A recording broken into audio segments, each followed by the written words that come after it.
Laisse ton cœur s'ouvrir à une réalité profonde, une vérité que beaucoup ont oubliée avec le temps, ou parfois refusent de regarder en face. On nous a souvent appris à voir les religions comme des blocs opposés, comme des chemins totalement différents, voire incompatibles. Pourtant, ce que Dr Zakir Naik met en lumière à travers l'explication d'un rabbin est bouleversant. L'islam et le judaïsme ne sont pas des ennemis spirituels, mais des héritiers d'une même origine divine. Ce n'est pas simplement une idée intellectuelle, c'est une vérité qui touche l'âme. Derrière les noms différents, derrière les pratiques qui ont évolué, il existe une racine commune. La croyance en un Dieu unique, absolu, sans associé. Ce Dieu n'est pas différent d'une religion à une autre. Il est le même Créateur, celui qui a envoyé des messagers à différentes époques pour guider l'humanité. Le Coran nous ramène à cette origine avec une clarté puissante. Dit, nous croyons en Allah et en ce qui a été révélé à Abraham, Ismaël, Isaac, Jacob et aux tribus. Sourate Al-Baqarah 2, 136. Ce verset n'est pas seulement une déclaration de foi. C'est un pont entre les cœurs. Il nous enseigne que le croyant musulman ne rejette pas les prophètes du judaïsme, mais au contraire, les honore, les aime et reconnaît leur mission. Ibrahim, Abraham, Ismaïl, Ishaq, Isaac, Yaqub, Jacob, ces noms ne sont pas étrangers à l'islam, ils en font partie intégrante. Imaginez un instant deux rivières. À la surface, elles semblent différentes. Leur couleur, leur vitesse, leur direction peuvent varier. Mais en profondeur, elles sont alimentées par la même source cachée sous la terre. C'est exactement ce que cette vérité représente. Les différences visibles ne doivent pas nous faire oublier l'unité invisible. Ce que le rabbin reconnaît ici est précieux, car cela vient briser un mur de méfiance construit par l'histoire, les conflits et l'ignorance. Quand une personne issue d'une autre tradition reconnaît cette proximité, cela devient un miroir pour nous-mêmes. Cela nous pousse à nous demander, avons-nous vraiment compris notre propre religion? Avons-nous pris le temps de voir cette sagesse divine qui relie les révélations entre elles? Cette vérité a aussi une dimension profondément humaine. Elle nous rappelle que l'humanité n'a jamais été abandonnée. À chaque époque, Allah a envoyé des guides, des prophètes, pour ramener les hommes vers lui. Le message n'a jamais changé dans son essence. Adorer un seul Dieu, vivre avec justice, purifier son cœur. Mais avec le temps, les hommes ont divisé ce qui était uni. Les identités se sont renforcées, les différences ont été amplifiées, et l'origine commune a été oubliée. C'est comme si chacun regardait une branche de l'arbre en oubliant le tronc. Ce que Dr Zakir Naik fait ici, ce n'est pas seulement expliquer une ressemblance. Il ravive une mémoire spirituelle.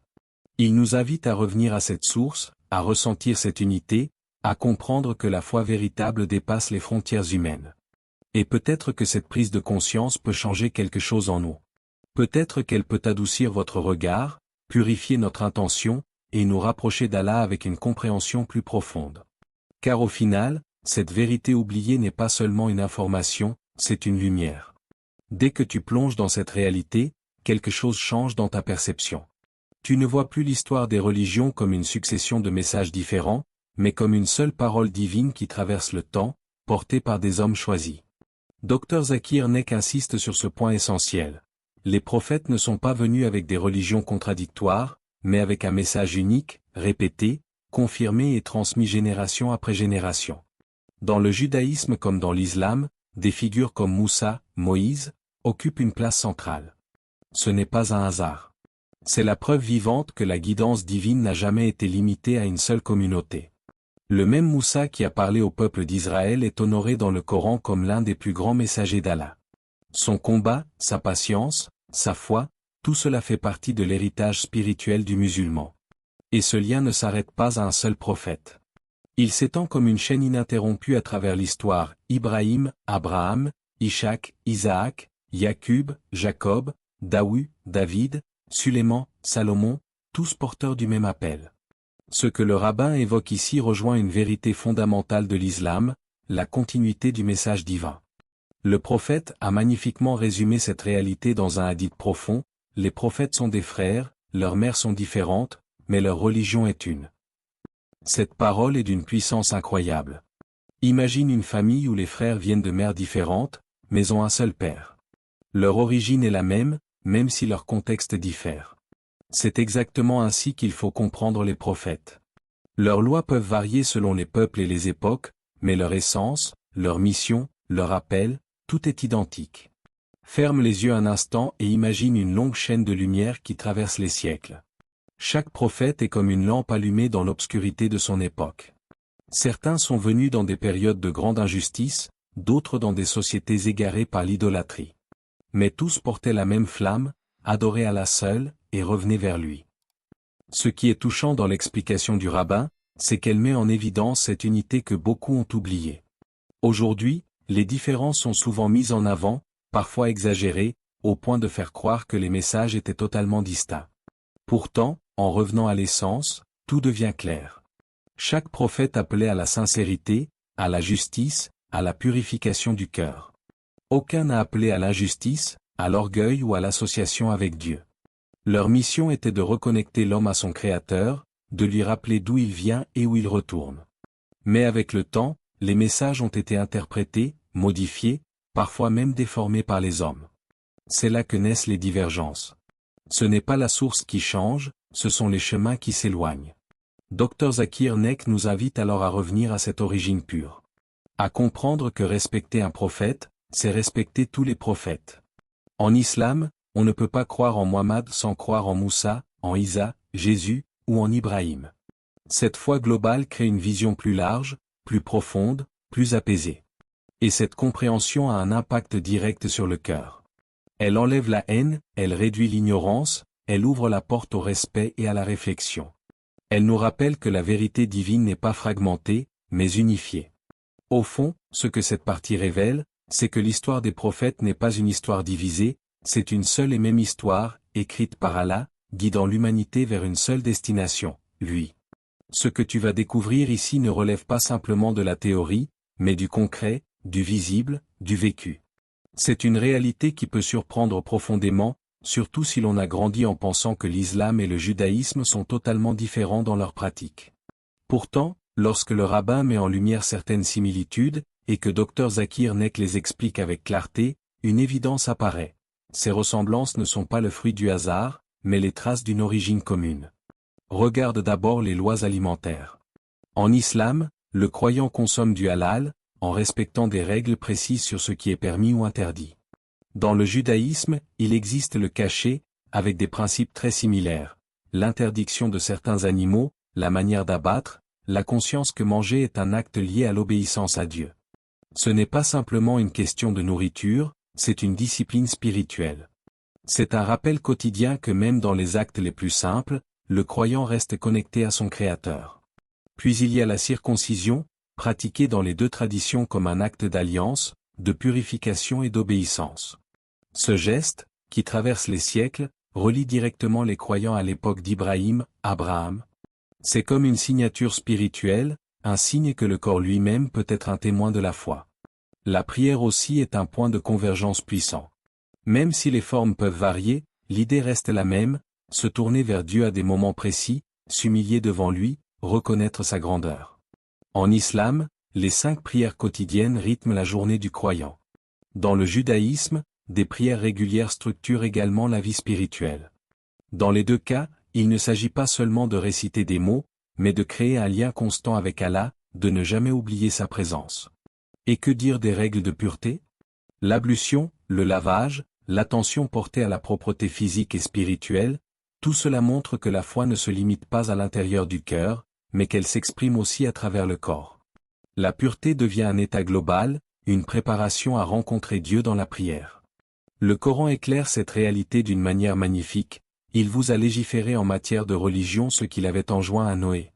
Sourate Ashura 42, 13. Ce verset est comme une clé. Il nous révèle que les lois que nous suivons aujourd'hui ne sont pas nouvelles. Elles sont enracinées dans une tradition divine ancienne, transmise de prophète en prophète. Noé, Ibrahim, Moussa, tous ont reçu des commandements qui, dans leur essence, se ressemblent. Ces pratiques sont comme des empreintes laissées par Allah dans différentes communautés humaines. Imagine un artisan qui laisse sa marque sur chacune de ses œuvres. Même si les formes changent, la signature reste reconnaissable. De la même manière, ces lois religieuses portent la signature divine. Ce que Dr Zakir Naik met en évidence, c'est que ces ressemblances doivent nous pousser à réfléchir. Pourquoi ces similitudes existent-elles? Pourquoi retrouve-t-on les mêmes principes dans des traditions différentes? La réponse est simple, mais profonde, parce que la source est la même. Cela montre aussi que la guidance divine n'a jamais été réservée à un seul peuple. Elle a été universelle, envoyée à différentes nations, adaptée à leur contexte, mais toujours fidèle à un noyau commun. C'est un message d'équilibre, de discipline, de pureté et de soumission à Dieu. En comprenant cela, quelque chose change dans notre regard. Les pratiques ne deviennent plus de simples obligations, mais des liens vivants avec une histoire spirituelle immense. Chaque acte d'adoration devient une continuité, une connexion avec ceux qui, avant nous, ont suivi le même chemin. Et peut-être qu'en réalisant cela, le croyant commence à pratiquer avec plus de conscience, plus de profondeur, et surtout, avec plus d'amour. Dès que cette réalité s'installe dans ton cœur, quelque chose change profondément. Tu ne regardes plus les autres traditions avec méfiance ou distance, mais avec une forme de conscience plus élevée. Ce que Dr Zakir Naik met en avant ici dépasse largement une simple analyse religieuse. Il ne cherche pas uniquement à informer ou à comparer. Il cherche à réveiller quelque chose en toi, ta capacité à réfléchir avec sincérité et à voir au-delà des apparences. Le fait qu'un rabbin reconnaisse lui-même ces similitudes entre l'islam et le judaïsme est déjà un message puissant. C'est comme une porte qui s'ouvre là où beaucoup pensaient qu'il n'y avait qu'un mur. Cela casse des idées préconçues, cela brise des barrières invisibles construites par l'ignorance, l'histoire ou les tensions humaines. Et à partir de ce moment, une question naît naturellement. Si cette reconnaissance est possible, alors pourquoi tant de divisions? L'islam ne nous enseigne pas le rejet ou le mépris. Au contraire, il nous enseigne une attitude noble, équilibrée et pleine de sagesse. Allah dit dans le Coran, « Et ne discutez avec les gens du livre que de la meilleure façon. » Sourate Al-Ankabut 29, 46. Ce verset est une clé essentielle pour comprendre notre comportement envers les autres. Il ne dit pas seulement de discuter, mais de le faire de la meilleure manière. Cela implique la douceur, le respect, l'écoute et l'intelligence. Cela signifie que même dans le désaccord, le croyant reste digne, juste et bienveillant. Imagine une discussion où chacun cherche à comprendre avant de répondre. Imagine un échange où le but n'est pas de gagner un débat, mais de se rapprocher de la vérité. C'est exactement ce que ce verset nous enseigne. Dans un monde où les paroles peuvent blesser, où les jugements sont rapides, cette approche est une lumière rare. Dr Zakir Naik, à travers cette réaction, nous pousse à adopter cette posture. Il nous montre que reconnaître les points communs ne signifie pas abandonner sa foi, mais au contraire la comprendre plus profondément. Car une foi solide n'a pas peur de la vérité. Elle ne craint pas le dialogue. Elle s'enrichit de la réflexion. Ce que cette partie nous apprend aussi, c'est que la connaissance peut être un pont ou un mur. Tout dépend de la manière dont on l'utilise. Si elle est utilisée avec arrogance, elle divise. Mais si elle est utilisée avec humilité, elle rapproche les cœurs. Ferme les yeux un instant et imagine une lumière puissante dans le ciel. Cette lumière éclaire deux chemins différents. De loin, ces chemins semblent séparés. Mais en levant les yeux, tu réalises qu'ils sont éclairés par le même soleil. Cette image symbolise parfaitement ce que cette vidéo cherche à transmettre. Les différences existent, c'est une réalité. Mais elles ne doivent pas nous aveugler au point de nous faire oublier ce qui nous unit. Se concentrer uniquement sur les divergences, c'est comme regarder l'ombre et ignorer la source de la lumière. Cette invitation au respect est aussi une invitation à l'introspection. Comment regardes-tu les autres? Avec préjugés ou avec ouverture? Cherches-tu à comprendre ou simplement à juger? Ces questions sont essentielles, car elles définissent la qualité de ta foi. Le prophète était un modèle parfait dans ce domaine. Il dialoguait avec sagesse, il écoutait, il respectait, même lorsqu'il n'était pas d'accord. Son comportement était une preuve vivante que la vérité n'a pas besoin de dureté pour s'imposer. Ainsi, cette partie n'est pas seulement une explication, c'est un appel. Un appel à purifier ton regard, à élever ton comportement, et à utiliser la connaissance comme un moyen de rapprochement. Car au final, le véritable savoir n'éloigne pas, il rapproche. À ce stade, quelque chose devient clair dans ton cœur. Tout ce que tu as découvert jusqu'ici mène à une compréhension plus profonde, plus apaisée, presque évidente.